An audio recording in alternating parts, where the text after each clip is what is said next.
오늘은 하나님이 중심이다. 아멘. 하나님이 중심일 때 우리의 삶에 진정한 기쁨이 생겨나오게 돼요. 인생이 만든 기쁨은, 인위적인 기쁨은 한계가 있고 영원하지도 않아요. 근데 하나님이 우리의 삶의 중심이 되고 우리의 삶의 가장 중요한 분이 되실 때 하나님으로부터 오는 그 기쁨은 변하지 않는 기쁨이고요, 세상의 모든 것을 이기는 기쁨이고요, 하늘까지 이어지는 영원한 기쁨이 되는 것입니다. 할렐루야, 아멘. 그래서 우리가 믿음의 길을 걸어가도록 불러주셨는데, 이 길은 어떻게 보면 고난처럼 보이고 험한 길처럼 보이는데, 좁은 길처럼 보이는데 실제로는 그 길을 예수님이 먼저 걸어가신 길, 그래서 그 길 끝에는 생명이 있는 길, 그 길 도중에 예수님이 우리 따라오라고 표시를 해놓으셨는데, 그 중간중간에 우리 인생에 예상하지 못했던 기쁨들이 샘처럼 터져 나오는 그 믿음의 길, 좁은 길을 우리가 걸어가도록 불러주셨다. 할렐루야, 아멘. 그래서 우리의 삶에 가장 중요한 분이, 우리의 삶에 실제로 가장 중요한 분이 되게 될 때 우리에게 신령한 기쁨, 하늘의 기쁨이 우리에게 주어진다 라는 말씀이에요.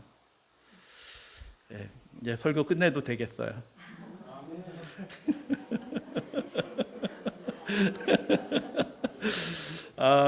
그래서 여러분, 하나님이 제일 중요하신 분이면 우리의 삶에도 제일 중요한 분이 되셔야 되는 거예요. 이게 굉장히 단순한 일인데 실제로는 그렇게 못하는 경우들이 있어요. 어려움이 생기면 잠깐 우리가 딴 생각이 들면 자꾸 사람 말 듣게 되는데, 우리가 하나님 앞에 합당한 믿음이 입증이 되어야 되는 시기에 우리가 살고 있는 것입니다. 말씀은 생명입니다. 할렐루야, 아멘. 하나님이, 예수님이 제자들에게 제일 커다란 축복으로 주신 게 그분의 말씀이었어요. 그래서 말씀을 받는 것은 복이고요, 그 말씀을 받은 사람들의 모습이 예전과는 달라지게 되어 있어요. 말씀을 받은 사람들의 삶은 예전과는 완전히 달라져요. 그 사람의 모습들을 이제 살펴볼 텐데, 그 전에 잠깐 우리 여러분 음식점 선택을 하게 될 때 자기가 좋아하는 집 가잖아요. 가까운 집 가지 않고, 접근성이 편리한지, 주차장은 잘 되어 있는지 이런 거 보고요, 음식들이 정갈하게 잘 나오는지 그런 것들 잘 봐요. 선택의 기준이 누구예요? 나예요. 그런데 신앙은 선택의 기준, 판단의 기준이 내가 아니에요. 내가 판단하는 것은 하나도 중요하지 않아요. 하나님이 그것을 어떻게 판단하시느냐, 그게 훨씬 더 중요한 겁니다. 그렇기 때문에 우리의 판단과 우리의 생각이 하나님과 맞아야 되는 거예요. 그래서 교회를 선택할 때 가까운 교회야, 그 교회 큰 교회야, 뭐 이렇게 선택하는 게 아니고, 진짜 그 교회가, 그 신앙을 가리키는 그 모임이 하나님의 뜻과 합당한, 일치되는 그런 믿음과 신앙을 하는 그런 교회인가, 이것이 정말 중요한 것입니다. 기준이 내가 아니고 누구다?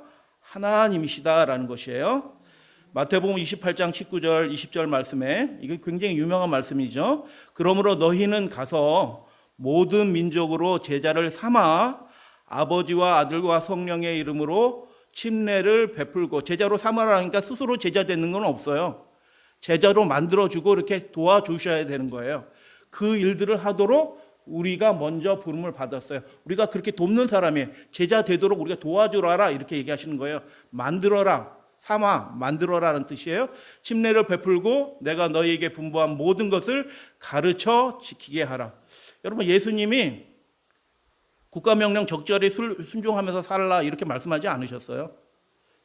말씀을 계속 비슷한 말씀들이 이어지고 있고요. 그렇게 하는데, 예전 금요일 날 못 오시는 분들은 금요일 방송도 제가 올려놓거든요. 한번 꼭 보셔요.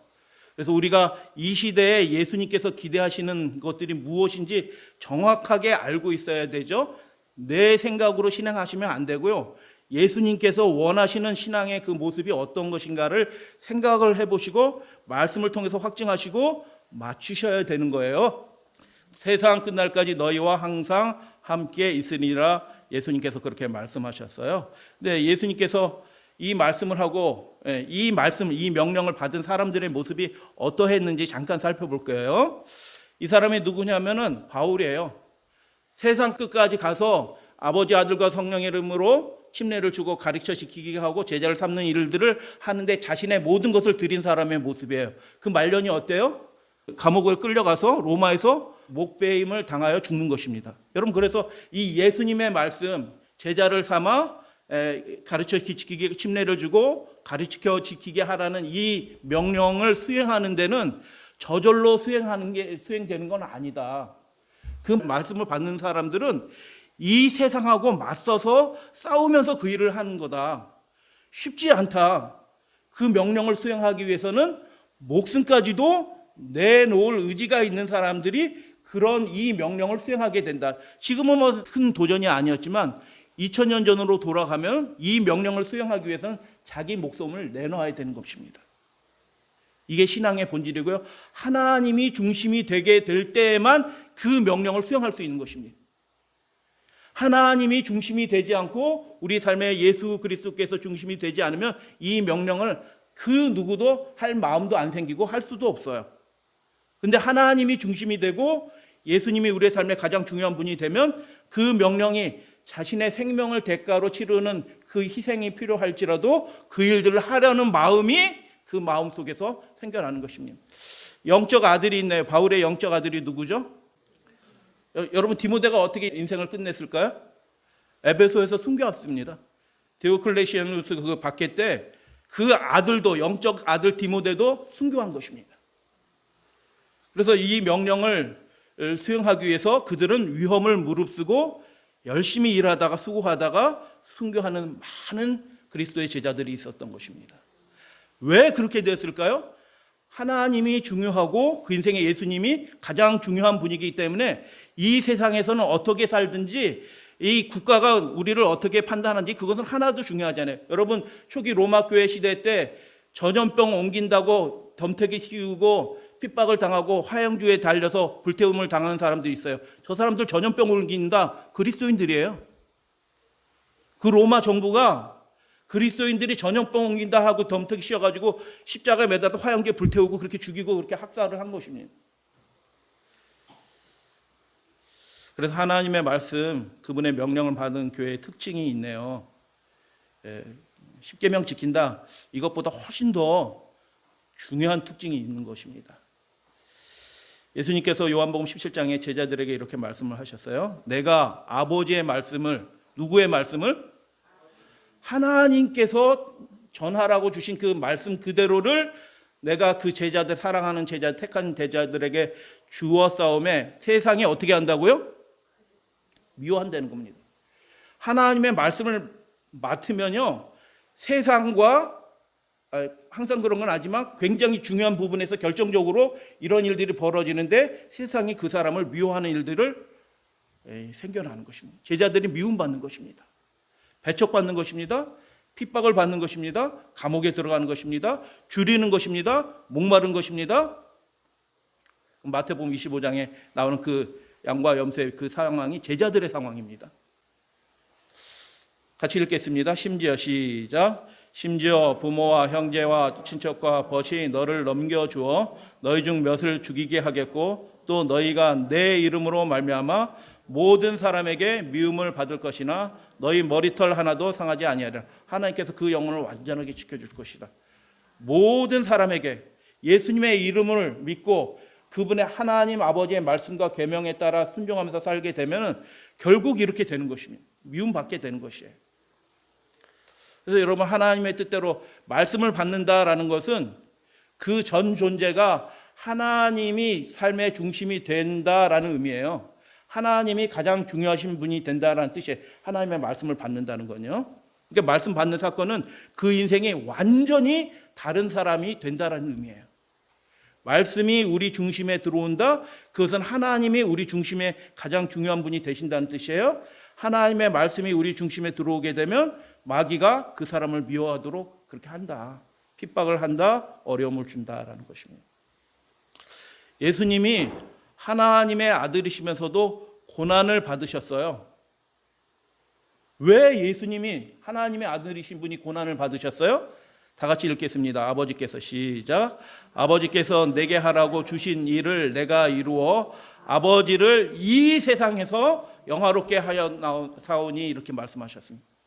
내게 하라고 주신 그 일들을 하기 위해서 세상으로부터 어려움을 당하는 것입니다. 죽임을 당하는 위협을 당하는 것입니다. 모함을 당하는 것입니다. 세리와 죄인의 친구라라고 딱지도 못해서 이렇게 이상한 딱지 붙여갖고 나사렛 이단의 괴수다 뭐 이렇게 소리도 듣습니다. 근데 이 세상은 어떤 세상이에요? 하나님의 말씀에 적대적인 세상인 것입니다. 그렇기 때문에 하나님께서 하라고 주신 그 일들을 이루는데 쉽다 어렵다? 역경이 있는 것입니다. 그래서 그 사람에게 하나님이 가장 중요한 분은 아니면요, 하나님께서 맡겨주신 그 일들을 할 수 있는 사람이 없어요. 그래서 하나님의 주신 그 일들을 이루기 위해서 하려고 하는 사람들은 그 사람에게 하나님이 가장 중요하시기 때문에 그 일을 할 수 있게 되는 것입니다. 그런데 아버지께서 예수님뿐만 아니라 믿는 각 사람에게 맡겨주신 일들이 있는 것입니다. 그 일들을 예수님이 보시고 평가하시는 것이에요. 우리는 사람을 평가하지 않아요. 그런데 하나님은 사람을 판단하십니다. 종류는 달라도 그 일들을 이루는 데는 희생이 필요해요. 마지막 때는 그게 굉장히 선명하게 드러나게 될 것입니다. 여러분 서서평 선교사라고 혹시 들어보셨나요?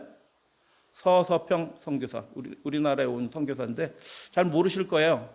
독일 출신인데요. 엘리자베스 쉐핑이라는 분인데 우리나라 와서 1880년 34년까지 22년간 독일 출신의 간호사였는데 와서 선교, 그 당시에는 뭐 대한민국 어디에 있는지 아는 사람 아무도 없어요. 근데 와서 이 나라를 섬긴 선교사입니다. 근데 이 조그만 신문에 나온 기사 보면 광주에서 과로와 영양실조로 숨졌다라는 겁니다. 이 멀쩡한 자매가 32세 한국에 와가지고 22년 섬기면서 과로와 영양실조로 숨지게 되는 것입니다. 왜 이렇게까지 해야 되나요? 담요, 반장, 강냉이 가루 2홈만, 홈이 얼마큼 되는 건지 제가 잘 모르겠는데 하여튼 2홈 남기고 아이 14명 입양해서 키우면서 과부 38명을 도와주면서 이 나라 사람들에게 복음을 전하고 섬겼던 사람이에요. 근데 이분이 뭐라고 얘기하셨냐면 이렇게 얘기하셨어요. 저는 하나님께서 저에게 하신 그대로 이 조선의 짐을 덜어주려고 합니다. 하나님께서 저에게 이렇게 해주셨으니까 저도 이 나라 참 이 불쌍한 백성들을 위해서 저도 그렇게 할 마음이 있습니다 하고 자신의 삶을 하나님께 드린 것입니다. 내시빌 선교부에 편지가 보낸 게 보관이 되고 있어요. 우리 전국을 한 곳에만 사역하지 않고 우리나라 전국을 돌아다니면서 치료도 해주고 말씀도 가르치고 글자도 가르치고 그렇게 해준 거예요. 내가 만난 여성 500명 중에 이름이 있는 사람은 10명뿐입니다. 조선 여자들은 돼지 할머니, 큰 년, 작은 년으로 불립니다. 이들에게 이름을 지어주고 글을 가르치는 것은 큰 기쁨입니다. 그 침대 밑에 써있던 글입니다. 돌아가시고 나서 이제 정리하다 보니까 침대 그 밑에다 이렇게 이 글이 쓰여 있어요. Not success, but service. 성공이 아니라 섬김이다. 그 사람이 얼만큼 뭘 잘 해내느냐가 중요한 것이 아니라 진짜 그 사람이 하나님께 드리는 그런 마음으로 이 일들을 했느냐, 이게 중요하다라고 생각하고 그가 평생을 살았다는 것입니다.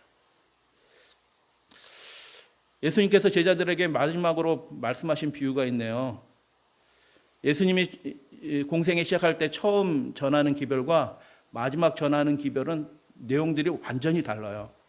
연결은 되어 있어요. 근데 그 마지막에 주시는 그 기별들은 다 우리에게 주신 기별들이에요, 사실은.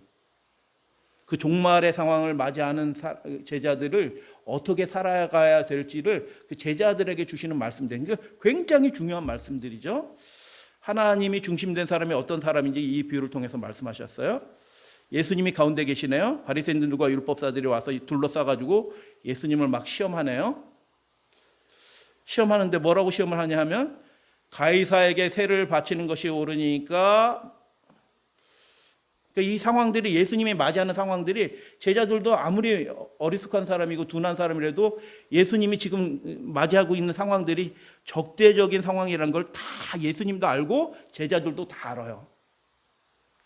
위협적인 상황이고요. 그래서 베드로는 유월절 전에 뭘까지 준비해요? 칼까지도 준비하는 겁니다.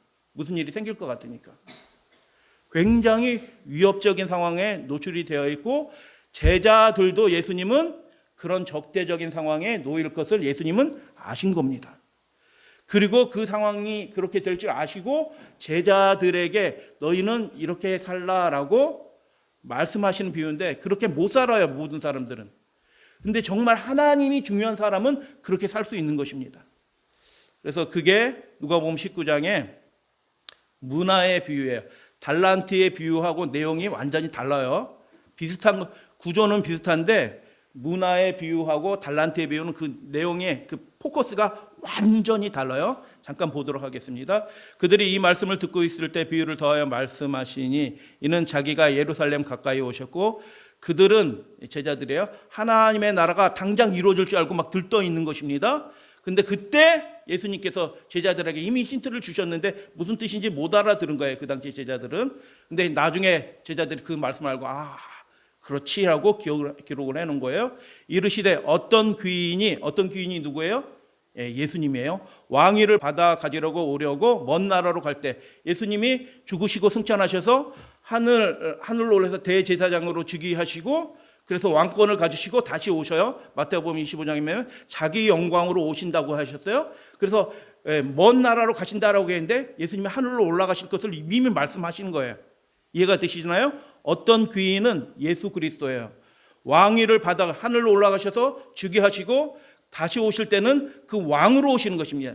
그리스도로 오시는 게 아니에요. 그때는요. 그리스도는 지금 메시아 기름 부음 받은 자 하였고 하나님과 연결시켜 주기 위해서 화목하기 위해서 오시는 거지. 그때 오실 때는 그리스도로 오시는 게 아니고요.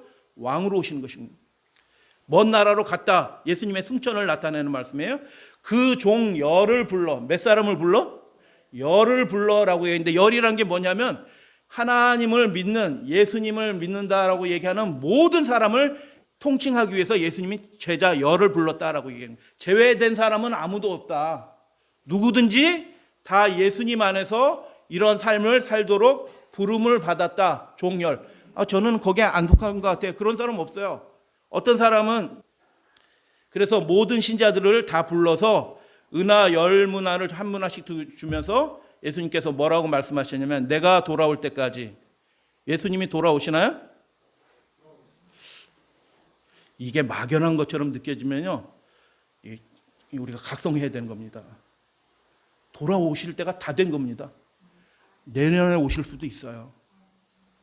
그러니까 돌아오시는 거니까 그분이 돌아오시는 것을 확실히 믿고 그분이 오실 때 부끄럽지 않는 종으로 하나님 앞에 자기가 한 일들을 보고하게 될 때 뭐 했느냐라고 보고할 때 아무것도 한 것이 없는 사람들은 불충성된 종으로 하늘에 합당한 사람이 아닌 것으로 판정을 받고 하늘에 들임받지 못하고 그러나 충성을 다한 사람들은 하늘로 데려감을 받는 것입니다.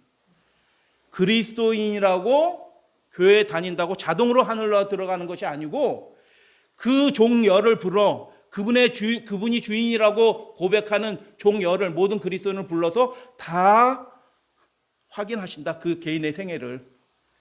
그래서 장사하라라고 얘기했는데 주를 위해서 일하라라는 것입니다.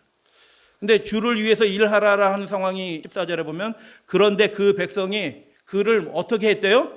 미워했대요. 그러니까 장사하는데 그 주인의 이름을 걸고 예수 그리스도 상회 이렇게 써놓고 장사하면 장사 잘 되겠다는 거예요? 안 되겠다는 거예요? 방해하고 창문 깨트리고 장사 못하게 하고 거래 단절시키려고 하고 그런 일들이 벌어진다는 것입니다. 그런데 내가 돌아올 때까지 장사하라라고 예수님이 명령하신 거예요. 이게 쉽지 않은 상황인데도 불구하고 너희가 정말 나의 사람인지 아닌지 예수님이 확인하시기 위해서 그 어려운 상황을 아시면서도 내 이름으로 장사하라라고 그렇게 얘기하신 것입니다. 백성들이 미워해가지고 사자들을 몰래 보내가지고 우리는 이 사람이 우리의 왕됨을 원하지 아니하나이다. 당시 로마 시대 분봉왕들이 있었잖아요. 분봉왕이란 게 뭐냐면 클라이언트 킹이에요. 그 분봉왕들이 뭐 하는 사람이냐면 로마 황제가 왕으로 하면은 왕이 되는 거고 잘라버리면 왕이 아닌 거예요. 왕위를 받아야 되는 거예요. 이해가 되시나요? 그래서 로마를 가지고 막 이렇게 아부하고 이렇게 해야지 왕위를 받는데 어떤 왕은 로마로 가서 못 돌아오는 것입니다. 거기서 죽는 거예요. 그러니까 이 왕이 가서 돌아올지 안 올지 실제 그 역사 속에서는 모르는 거예요. 왕위를 받으러 갔다 사람들을 몰래 보내가지고 이 사람이 우리의 왕이 되면 안 되겠습니다라고 방해 놓는 거예요. 아주 적극적인 방해가 이루어지는 것입니다. 하나님의 말씀대로 말씀을 받은 사람이 그 뜻을 이루어드리기 위해서 우리가 순종하면서 살아가는데 아주 적극적인 방해가 일어나는 것입니다. 여러분 1860년대 전후로 일어났을 때 일요일 휴업령은요, 그때는 일요일 노동금지령이었어요. 그러니까 우리도 일 안 하면 되는 거예요. 일 안 하면은 법에 저촉될 거 없어요. 근데 지금 벌어지는 상황들은 어때요? 안식일 예배 금지령입니다. 그때보다 더 교묘하게 심각한 상황이 된 것입니다. 이유는 여러 가지 이유들이 있어요. 미워한다는 것입니다. This man, 이 사람이 이렇게 성경에서 이 사람 이렇게 나오는 것들은 욕이에요. 이놈이 이런 뜻입니다. 그 귀인이 왕 되는 것을 적극적으로 반대하는 아주 적극적인 반동 세력들이 있어서 그 종들이 그 주인의 이름으로 장사를 하는데 굉장한 어려움이 겪을 거예요. 그런데 그거 알면서도 그 주인은 장사해라 라고 명령하신 것입니다. 위협을 받고 있다. 그런데 진짜 왕위를 받아올까 못 올까 좀 궁금했는데 이 귀인이 왕위를 받아가지고 다시 왔다. 이제 상황이 확 바뀐 겁니다. 그 전에 왕위를 받으러 간 상황에는 올까 말까, 왕위를 받을까 돌아올까 막 이렇게 의심했는데 그 의심한 사람은 일을 해야 안 해요?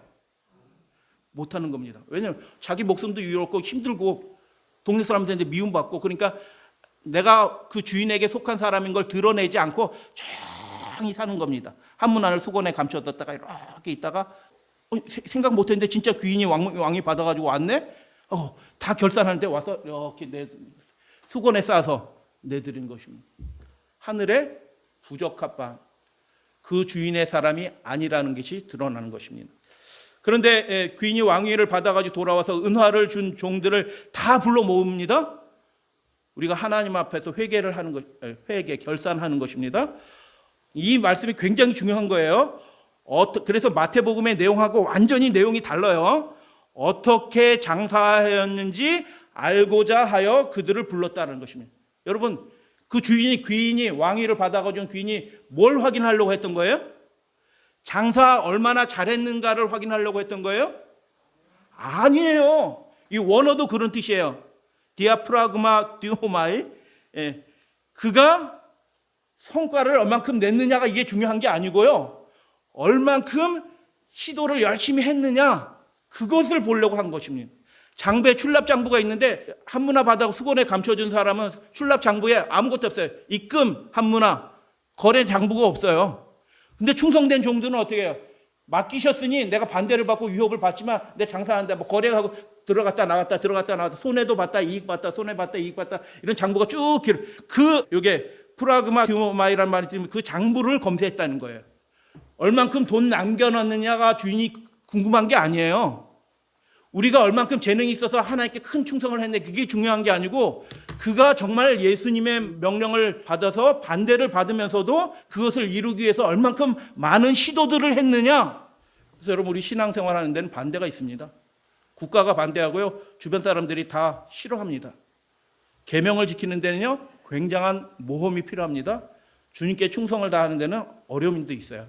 여러분, 그래서 작금에 벌어진 사태는 우리에게 중요한 교훈을 주고 있습니다.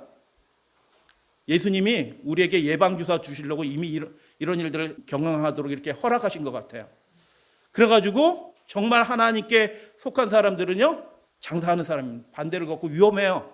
근데 그분이 오실 때 정말 믿고 그분 안에서 명령 받았는데 오셨을 때 결산할 때 아무것도 없이 그냥 나설 수 없기 때문에 그분을 정말 사랑하고 믿기 때문에 내가 위험을 당해도 그분을 위해서 내가 장사한다 하고 장사를 하는 것입니다. 주인은 누가 진정으로 충성된 종인지 알아야 됐습니다. 평안할 때는 다 종인 것처럼 보였어요. 근데 그것을 입증할 수 있는 굉장히 좋은 상황이 주어졌네요. 자기는 없어졌고 주변 모든 나라 사람들, 백성들은 다 그를 싫어하고 그 가문들을 없애려고 하는 것입니다. 좋은 상황이 주어졌어요. 입증할 수 있는 좋은 기회. 여러분, 지금 벌어지는 일들이 좋은 기회입니다. 믿음의 사람들에게는 입증하게 할 수 있는 좋은 기회예요.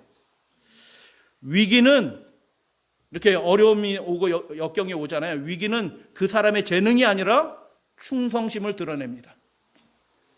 그래서 우리에게 위기가 필요한 겁니다. 하늘로 데려가면 이 사람 예수님께 정말 속한 사람이 아니, 죽어도 예수님 따라가는 사람이에요. 바울과 디모데처럼 하나님의 말씀을 맡아서 죽어도 충성하는 사람이네 라는 사람들이 입증이 되는 거예요. 뭘 통해서? 위기와 핍박을 통해서. 그 사람의 능력이 드러나는 게 아니고요, 그 사람의 진심이 드러나도록 하나님이 이 어려운 시대의 어려운 일들을 경영하신 거예요. 그래서 하나님께 위기는 더 좋은 거예요. 백성들이 고난받거든요. 직장 생활이 힘들어요. 수입도 막 줄어들어요. 사람들한테 미움을 받아요. 모든 사람이 미움을 받을 것이라 라고 얘기하는 것입니다. 모든 사람에게. 근데 하나님께는 좋아. 내 백성이구나. 확실하구나. 할렐루야, 아멘. 이 고난 가운데서 이게 좋은 게 뭐냐면 하나님께 좋아요. 진짜 내 백성이 확실해. 하나님은 아시지만 내 백성 맞지? 맞지? 건들지 마. 이제 앞으로 건들면 가만 안 둬. 하나님이 그렇게 개입하시는 겁니다. 하나님께 좋은 겁니다.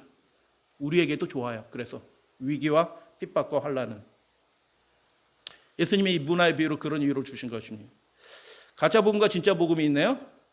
하나님은 나를 사랑하신다. 이거 가짜입니다. 성경에 이런 말이 있어요? 없어요. 이 말이 포함되어 있지만 실제로 중심은 뭐냐면 하나님은 사랑이시다라는 것입니다. 하나님에게 초점이 있는 것입니다. 하나님이 중심이 되는 것입니다. 인간은 목표가 될 수 없습니다. 우리 가정 자체도 목표가 되는 것이 아니고요, 우리 교회 자체도 목표가 아니에요. 인간의 모든 삶의 중심은, 그 목표가 되실 수 있는 유일한 분은 하나님이십니다. 할렐루야, 아멘. 하나님은 그래서 스스로 당신의 이름을 위하여 스스로 중심된다는 것을 드러내십니다.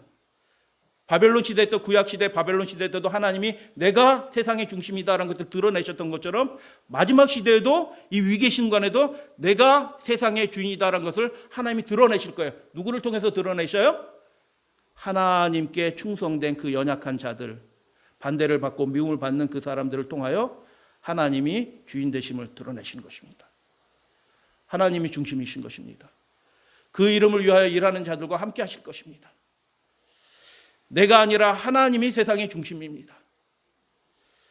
오늘날 종교에 불교, 기독교 상관이 없어요. 다 특징이 있는데 그 모든 종교들이 자꾸 내면으로 들어가는 거예요. 내면으로. 마음을 다스리고 분노 다스리고 우울증 다스리고 자꾸 내면으로 들어가요. 그거 가짜 종교입니다. 그 사람 병 나아도 그건 가짜입니다. 그 구원이 진짜 구원이 아니에요. 더 큰 구원은 예수님이 걸어가신 그 믿음의 길, 말씀의 길, 그 고난까지도 이겨내서 역경을 이겨내는 그 믿음이 진짜 믿음이거든요. 자꾸 거울 보고 자기만 보고 있는 거예요. 세상이 자기 중심으로 움직이기를 바라는 그런 기도. 그런 사람들이 요즘 신앙인들이 종교에 상관없이 다 그렇게 살고 있는 시대가 됐어요. 수고하고 무거운 짐진 자들아 다 내게로 오라. 내가 너희를 뭐하게 하리라? 쉬게 하리라. 할렐루야, 아멘. 좋아요. 빠른 승진 좋아요. 좋은 집에 사는 거 좋아요. 안락하고 안정된 노후 생활 좋아요. 그리고 여유 있게 이렇게 세계여행도 다니고 공도 좀 치고 좋아요. 그러나 너희는 가서 모든 민족으로 제자를 삼아 아버지, 아들과 성령의 이름으로 침례를 베풀고 내가 너에게 분부한 모든 것을 가르쳐 지키는, 당신이 먼저 지키고 다른 사람도 그렇게 하게 하라. 싫어요. 근데 싫어하는 이유가 있어야 될 거 아니에요. 저는 예외입니다. 이런저런 이유가 많아요. 전 바빠요. 누군가 할 거예요. 이거 맞는 말이에요? 누군가 합니다. 본인이 안 해도요, 누군가 해요. 하게 되어 있어요. 예언되어 있거든요. 누군가 한다고. 이게 무서운 말이라. 누군가 하겠지. 저는 예외를 해주세요. 그 순간 뭐예요? 자기가 하나님을 중심으로 모신 사람이 아니라는 것을 스스로 고백하는 거예요. 그리고 다른 사람이 진짜 해요. 하도록 하시는 겁니다. 능력은 하나님께서 오는 거니까. 그러니까 여러분, 우리가 그렇게 되면 안 돼요. 자신은 준비되지 않은 것입니다. 하늘에 합당하지 않은 사람으로 드러나는 것입니다. 여러분의 부모가 어떤 사람이면 좋겠어요? 저는 이렇게 우리 교회 이렇게 부모님들 봐요. 우리 부모님 이런 분이에요. 이렇게 내놓을 만한 부모님이 아무도 없어요. 나는 예외라고 생각하시는 분들이 있으면 제가 사과드립니다. 세상적으로 내세울 만한 부모님이 아무도 없어. 그런데 진짜 우리 자녀들의 부모님이 어떤 분이면 좋겠냐? 하나님의 명령에 죽도록 충성하기 위해서 하나님이 중심된 삶을 살아가려고 그 가정을 자신을 그렇게 드린 부모님, 최고의 부모님이. 그 부모가 완전하지 않아요. 어리숙해가지고 세상 물정도 모르고 엉뚱한 판단도 하고 막 실수도 해요. 자녀들 입장에서 보면 우리 아빠 왜 이래? 우리 엄마 왜 이래? 이런 부모예요. 답답한 거군요. 근데 그 부모가 하나님 보시기는 어떻게 해요? 최고의 부모입니다. 바울이 그래서 이렇게 얘기합니다. 헬라인이나 야만인이나 지혜 있는 자에게나 어리석은 자에게나 다 내가 뭐한 자다? 빚진 자다. 내가 그 빚을 갚아야 된다. 어찌하든 그래서 자기 목숨까지도 내어놓는 것입니다. 그러므로 나는 할 수 있는 대로 로마에 있는 너희에게도 뭘 전하기를 원한다? 내가 받은 이 말씀을 너희에게도 전하기를 원한다. 어찌하든 내가 그거 할 거다. 결국 갑니다. 로마로. 가서 결국 죽어요. 순교당하는 것입니다. 디모데후서 4장 말씀 다 같이 봉독합니다. 시작. 때를 얻든지 못 얻든지 항상 힘쓰라. 복음의 일을 힘쓰라. 장사하기를 힘쓰라. 영혼 구원 100명 1000명 못해도 상관없어요. 결정적인 구원은 하나님께서 하십니다. 얼만큼 시도했느냐? 그거 장부 가져와 봐라 이겁니다. 네가 복음 사업을 위해서 얼만큼 많은 시도를 했느냐? 이렇게 쭉쭉쭉 출납 장부를 가져와라. 아까 그 말이에요. 어떻게 장사했는지 알아보려고 출납 장부 가져와서 확인하는 겁니다. 시도한 게 하나도 없어. 어려움이 닥쳤는데 이거 못해요 하고 오늘 휴업. 한 달간 휴업. 우리 교회 한 달간 휴업. 예배 안 드립니다. 주님이 그걸 기뻐하실까요? 그런 예배를요? 하나님 입장에서 생각해 보세요. 주님은 우리 위해서 목숨을 주셨어요? 때를 얻든지 못 얻든지 어려울 때든지 쉬울 때든지 너의 충성을 드러내라.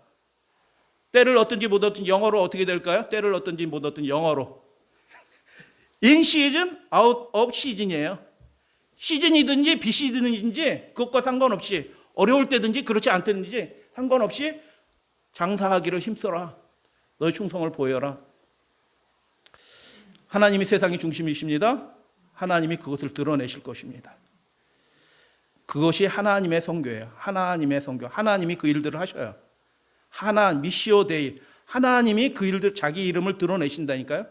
근데 그 일에 같이 거들도록 허락하시고 상은 다 누구에게 주셔요? 야, 니네들 잘했다 하고 상을 확 주는 겁니다. 하나님이 다 하시고 우리는 같이 껴서 영광은 우리에게 돌려주시는 것입니다. 얼마나 좋으신 하나님이셔요. 그래서 하나님께 필요한 것은 충성된 자가 필요한 것입니다. 하나님이 중심이 된 사람들의 모습이 다니엘서 3장. 다니엘서 3장의 모습은 지금 마지막 시대의 모습이 똑같아요. 둘 다 바벨론이고요. 둘 다 계명을 지키는 사람들이고요. 둘 다 핍박을 받아요. 계명을 지키는 것 때문에 어려움을 당하는 것입니다. 국가가 명령을 내려요. 사드락과 메삭과 아벳느고의 하나님을 찬송할지어다 라고 얘기합니다. 근데 왜 찬송하느냐? 이방 왕 느부갓네살 왕이 이렇게 얘기합니다. 자기를 의뢰했다. 저 사람들이 하나님을 모르는 이방 왕의 눈에도 봐도 정말 저 사람들은 그 신을 의뢰했구나라는 것이 드러나는 거예요. 입증이 되는 겁니다. 하나님과 천사들 앞에서 그리고 이 세상 사람들 앞에서 그 사람이 정말 하나님께 속한 사람인지 그 인생에게 하나님이 정말 중요하신 분인지 그가 그 사건을 통해서 드러나게 되었다. 저희들이 그 하나님을 의뢰하였다라고 했는데 의뢰하였다라는 게 4가지예요. 그들의 몸을 바친 것입니다. 왕의 명령을 국가의 명령을 거역했습니다. 그게 합당하지 않으니까 하나님을 섬기는 올바른 방법이 아니니까 잠깐 이렇게 물을 굽는 척 마른 척 해가지고 빠빠빠빠 다 절하라 빠빠 하니까 어떻게 해요? 다 엎드려서 절하는데 불구덩이에 들어가는데 절하는 건 아니고 이렇게 안 보일 정도로만 이렇게 하지 않은 겁니다. 흉내도 내지 않는 것입니다. 국가의 명령을 거역하고 쓴 것입니다. 그게 하나님의 명령에 계명에 합당하지 않으니까 딱 쓴 것입니다. 그 하나님밖에는 다른 신들을 섬기지 아니하여 그에게 절하지 않는 종들을 어떻게 해요? 구원하셨다라고 얘기합니다. 하나님이 드러내신 겁니다. 그분의 강하심을, 그분의 이름을, 하나님의 선교가 이루어진 것입니다. 각 백성과 각 나라와 각 언어를 말하는 계시록 14장 상황이에요. 모두 그분에게 경배하라. 만홀히 여기지 말라. 우리 계속 조서를 내리게 되는 것입니다. 하나님이 중심된 사람의 모습이에요. 한 모습이에요. 하나님의 위대한 구원이 이루어진 것입니다. 사명을 이루기 위해서 예수 그리스도께서 선택하신 방법을 살펴보겠습니다. 정님이 제자들에게 집중하셨습니다. 세상과 맞설 사람들을 만드신 겁니다. 하나님이 중심인 사람을 준비하셨습니다. 내가 아버지의 말씀을 그들에게 주었사오매 세상이 그들을 미워. 예수님이 다 알고 계십니다. 그런데 그 말씀이 그를 살릴 것입니다. 영원한 생명으로 인도할 것이고 또 이런 말씀도 주셨어요. 13절 다 같이 읽어요. 그들로 시작. 그들로 내 기쁨을 그들 안에 충만히 가지게 하려 하며. 진짜 기쁨이 있다니까요. 자기 생각대로 하면 그 기쁨이 뭔지 몰라요. 근데 그 말씀을 받고 도전에 맞서 위험에 맞서서 자기를 노출시켜요. 그분께서 지켜주실 걸 믿고 그분의 뜻을 이룰 걸 믿고 자신을 그렇게 드리는 거예요. 그렇게 되면은 예수님이 누렸던 그 평안과 예수님이 누렸던 그 기쁨을 너희 안에서 터쳐주겠다라고 예수님이 약속하신 겁니다. 제자들이 그때는 무슨 뜻인지 몰랐어요. 근데 나중에 다 알고 다 그렇게 삽니다.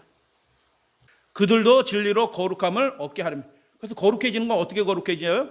그분의 말씀을 받고 그렇게 자신을 하나님께 드리게 되면 그 진리가 자기 진리가 되고 거룩하게 되는 거 아시죠? 구별된다는 거예요. 누구께 구별되는 거예요? 하나님께 구별된 가정이 되는 거고요. 하나님께 구별된 사람이 되는 것입니다. 저희들이 이제 우리가 어리석기 때문에 실수도 많이 하고 잘못된 판단도 많이 해요. 근데 그걸 교정해 주시는 분이에요. 우리가 더 굳센 사람이 되도록 우리를 초청해 주시고 불러주셔요. 리차드 범블란트 루터교회 목사님이고요. 루마니아 교회 유대계 사람이에요. 살아있는 순교자, 이분 돌아가셨습니다. 범블란트 목사가 수용소에서 만난 안식일 교인들. 수용소에서 만났는데 그 공산당들이 얼마나 사람들 일시키기 위해서 하는 게 아니고 일시키다 죽으라고 일시키는 겁니다. 하루에 18시간씩 일시키는 겁니다. 16시간, 18. 멀쩡한 사람도 몇 달 하다가 죽는 겁니다. 그럼 갖다 버리는 겁니다. 그런 강제 노동소에서 있었던 거예요. 사람들이 죽어나가는 것입니다. 하루에 4시간, 6시간 재우고 그냥 일시키는 겁니다. 그러니까 자기는 일요일 교회 목사인데 어느 날이 일요일인지 주일인지도 몰라요. 끌려나가서 일하고 이렇게 하는데 그들이 달력도 없고 아무것도 없는데 어느 날이 토요일인지 알아요. 어떻게 알게 됐어요? 그 수용소에 같이 수감된 제7일 안식일 예수 재림교회 그 믿음의 가족들은 안 그런 사람도 있어요. 똑같이 산 사람도 있어요. 마귀 자식 같은 사람도 있었다라고 얘기해요, 이분이. 그런데 굉장히 많은 신실한 안식일 교인들이 그날에 우리는 일하지 않습니다 하고 그 수용소조차에서도 하나님의 명령에 충성하고 국가의 명령에 걸려서 서 있는 것입니다. 저희는 일하지 않습니다. 그러니까 그 공산당 그 간부들이 와가지고 죽도록 때리는 것입니다. 비명 소리가 납니다. 사람 비명 막 죽어가는 비명 소리 같은 게 나니까 그 일터에서 그 노역장에서 막 일하는 사람들이 아 오늘이 토요일이구나 하고 알게 되는 것입니다. 내일은 일요일이구나. 한 분이 너는 집에 가족도 있잖아. 너는 이렇게 고생할 사람이 아니야. 여기다 너 신앙 포기할 필요도 없고 그냥 나가서 교회 다녀. 이 포기각서에다가 사인하고 이름 쓰고 나는 내 신앙을 포기합니다. 당에 충성하겠습니다. 쓰고 사인하고 나가. 가족이 아이들이 기다리고 있잖아. 가서 교회 다녀. 그럼 여러분 어떻게 되나요? 신앙 포기각서 쓰고 가서 교회 다니면 되지 않나요? 그걸 누가 보고 계셔요? 하나님 앞에 부끄러움이 없는 정과 흠이 없는 온전한 교회가 되도록 하나님이 원하시는 거예요. 근데 이게 약해지니까 자기 자녀들 기다리고 부인도 기다리고 그러니까 잠시 그 말에 약해져서 썼어요. 불러주는 대로 썼어요. 나는 내 신앙을 포기하고 당에 충성을 다할 것을 맹세하면서 사인하고 딱 하고 알았어 이제 나가 하는데 내고 그 사람은 이제 가는데 이렇게 오다 보니까 여러분 믿음의 사람은요 혹시 잘못된 결정을 하더라도 그걸 교정하는데 시간이 많이 걸리지 않아요. 성령께서 말씀하시거든요. 마음이 굉장히 힘들고 어려운 거예요. 이렇게 돌아오다가 다시 막 쫓아가지고 잠깐요. 그 밑에 내가 한 줄 빼먹었어요. 아니요 이거면 됐어. 뭘 또 쓰려고 그래. 제발 주세요. 제가 밑에 한 줄만 더 써야 되겠어요. 그래서 딱 받아가지고 그 밑에다 한 줄 더 씁니다. 위에 기록한 것들은 제 본심이 아닙니다. 저는 그리스도께 영원토록 충성할 겁니다. 한 줄 더 써놓은 것입니다. 그리고 두들겨 맞고 다시 감옥으로 들어갑니다. 두들겨 맞고 들어오는데 그 사람 표정이 어때요? 이 루터교회 목사님이 이렇게 보니까 얼굴에서 광채가 나는 겁니다. 들어와서 피투성에다가 들어와서 그러니까 이 루터교회 목사님이 이 제7일 안식일 예수재림교회 그 믿음의 사람들의 모습을 보면서 참된 믿음이 뭔지 목격한 겁니다.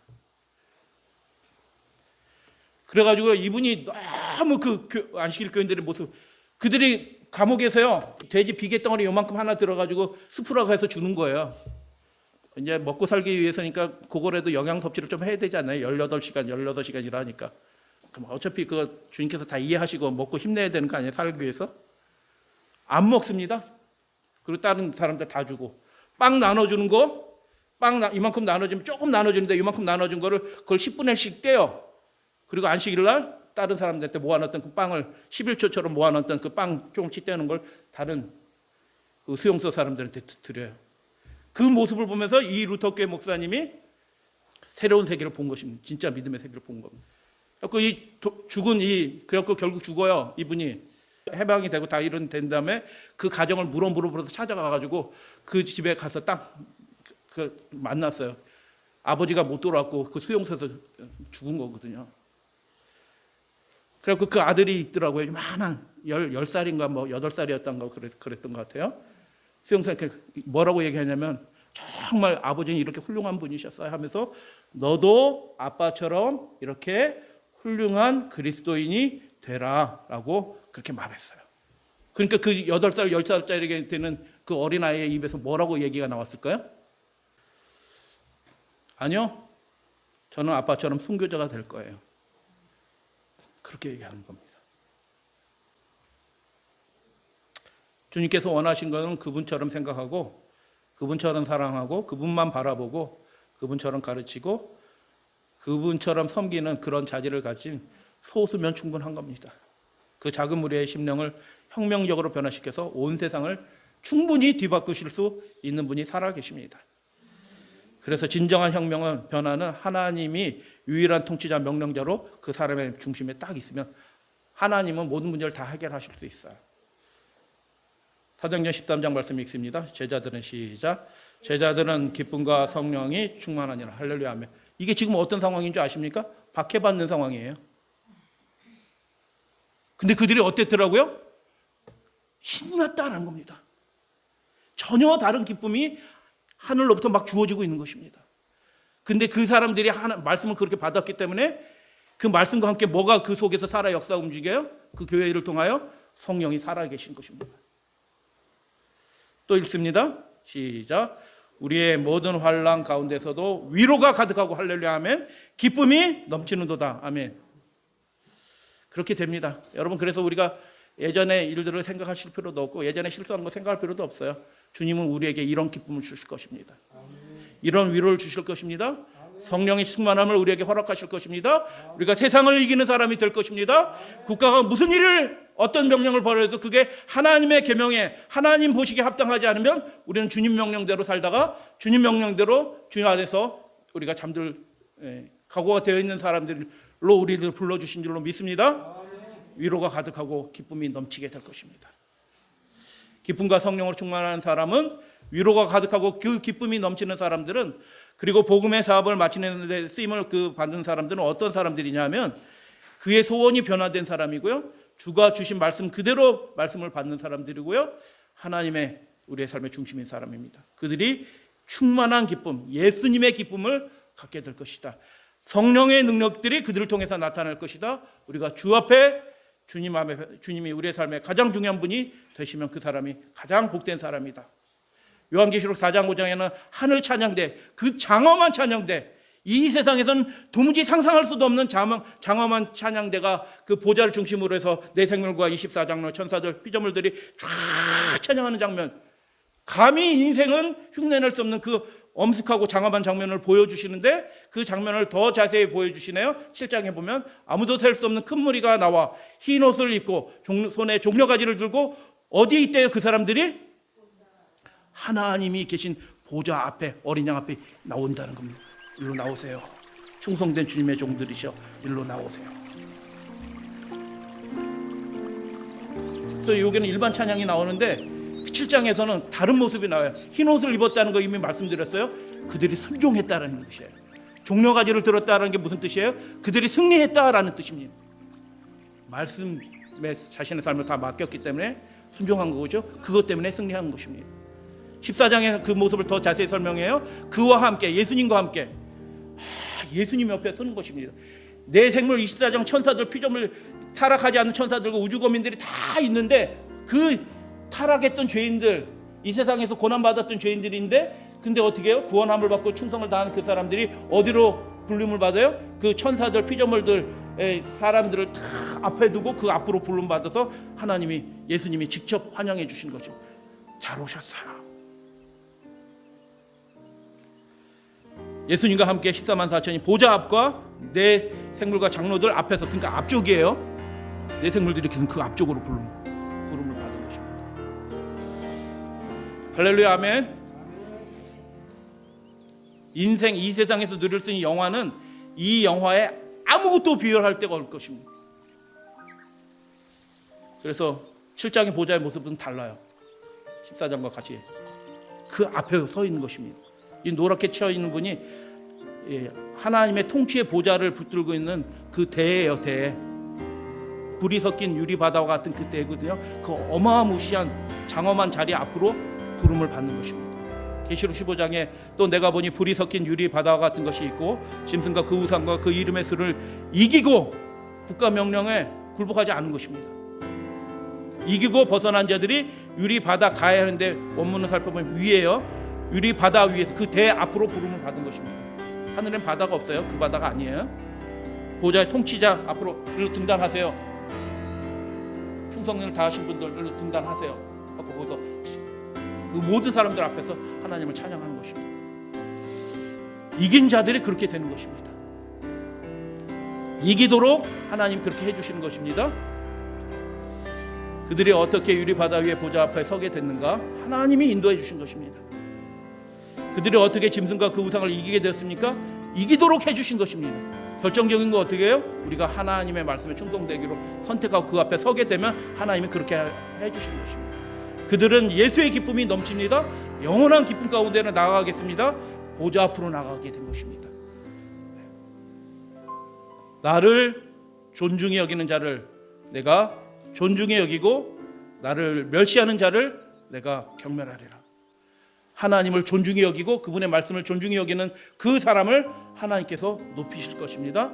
우리 믿음의 가족들이 다 그렇게 하나님 은혜 가운데 있게 되시기를 주님의 이름으로 축복하면서 말씀을 마칩니다.